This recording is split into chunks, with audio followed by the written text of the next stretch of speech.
Once upon a time there was a king and a queen, and they ruled the land, and everything was well. Except for one thing, they did not have a child. And they wished so hard for a child. And in the end, the woman did the only thing that she could do. And she went to see a witch and asked her for a spell to give her a child. And the witch whispered in her ear. And when the winters came, and when the snow was on the ground, she took a piece of coal from beside the fire. She took some of the snow from the windowsill. She drank the snow. She licked and ate a piece of the coal. And then, with a needle, she pricked her own finger and drank the blood. And with that, she wished for a child to come, a child with hair as black as coal, her face, her skin as white as snow, and her lips colour of blood red. And 9 months later, she was blessed with a child and held the child in her arms, and she and her husband were so happy, and there was such a grand celebration. And the child, they called her Snow White. And as she played, people would come and play with her, and she would laugh, and everybody loved her. And the Queen and the King were so happy together. Until the day, oh woe is the day, when the king died. And the Queen, Snow White was the heir, but she was just a child. So the Queen ruled on behalf of her daughter. And when you've had a witch whispering in your ear, and when you've had the power of the spells to give you what you want, then your heart turns black. And as she watched her daughter grow, as she watched her own power grow, and as she watched the men and the women defer to her, she did not want to let it go.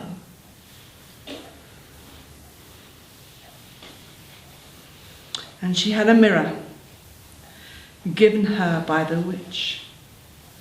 And she would look, mirror, mirror on the wall, who is the fairest of us all? And the mirror would surely say, it is you, my queen. But come the day, the mirror says that Snow White is the fairest of all. Now the queen knew. She did not want to lose her power, not as queen, not as the fairest. And she called the huntsman to her, a huntsman with whom she occasionally flirted, and made him smile in that special way. Take my daughter. Take her into the forests. Take her in so far away and cut her heart out and bring it back to me. And the huntsman was horrified. He did not want to do it. Bring it back to me. I promise you I will pay you well. And his heart turned to black. And he took the young Snow White out into the woods, as far away as he could possibly. And as she played and laughed at him and invited her to join him, with his knife in his hand, he could not bring himself to kill her. Run, he said, run as fast as you can. The queen wants to kill you. Hide. And he took his knife and he caught a deer, slashed it, took his heart out, took it back to the queen. And she ate it, believing it was the heart of her daughter. And now she was fulfilled. She would be queen for all time. But Snow White, she ran. She was afraid. She didn't know what to do. Through the woods, through the birds, the bush, the animals. She was so scared. And then a house. Coming up to the house, knocking on the door, and there was no sound within, and the door just pushed open. And she stepped inside and she looked around and she called, but no one was there. But then she could see the table laid. Table with 7 chairs by it, 7 plates, 7 knives and forks, 7 beds beyond, 7 armchairs. And there was some food on the plates. And she sat down and she ate from one. And she drank from another. And she used a knife to cut. And in the end she went and laid on the bed and she went to sleep.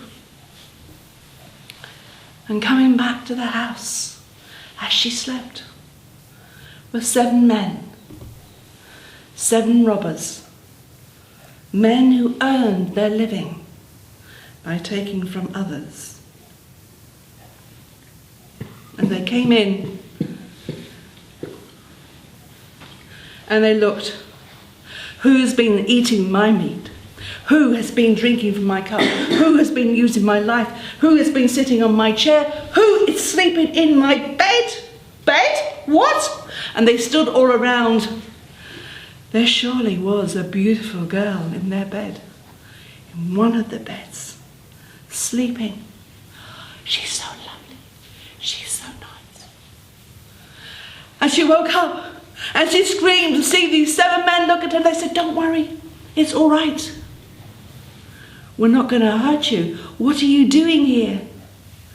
And she told them how her mother, the queen, had sent her into the woods with the huntsman. And he was going to kill her. And they said, "Listen, we're no favourites of the queen herself. You stay here with us and we'll look after you.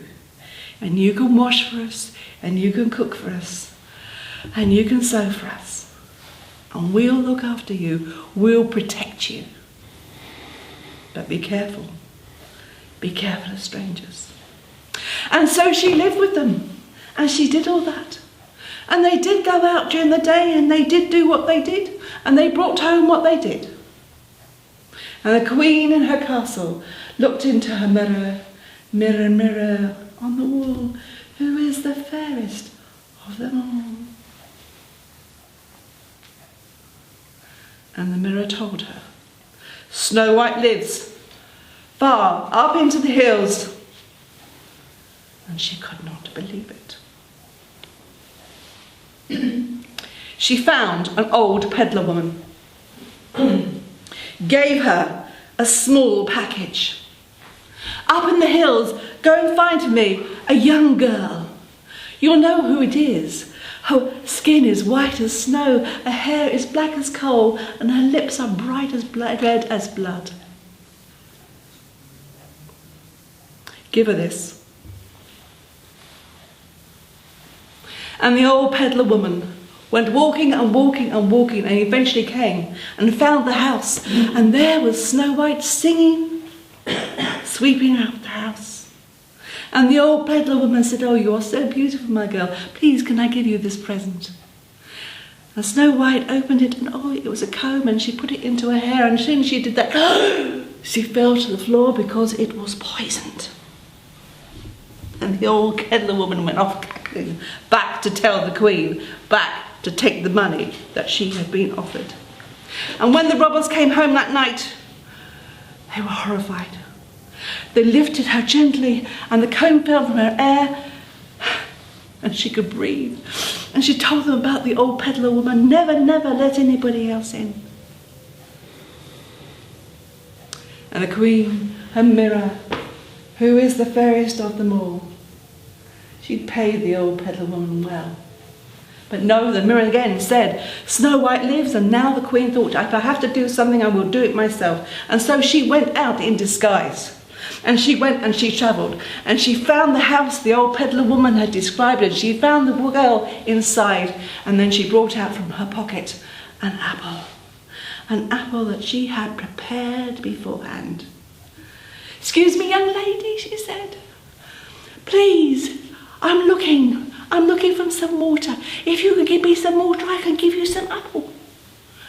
"Oh, have the water anyway, don't worry." "Oh, please, have some apple." "No, I cannot take the apple," she said. "Oh, look," said the old woman, "I'll eat some of it. I'll let you eat the red half." And Snow White thought, must be all right. Took it and ate it and fell on the floor. "You want something doing? Do it yourself." And the queen was gone. And when the robbers came back to the house, she found them on the floor, but this time lifting her would do nothing. And they were so distraught. And they took their money and they bought for her a glass coffin, a casket. And they laid it outside the house so she'd get the sunshine and see all the world around her. And one of them stood by her every day and night. And after several weeks, a young prince came riding by, and he saw the casket and he saw the girl in it, and he fell in love, and he said, please, who is this?" And they say, "We do not know her name. She came to us. She is so beautiful. Please, surely, can I not buy her from you?" And the robber guarding her said, "I can't do that. Can't do that. She is so important to us. We could never sell her. We could never take money for her."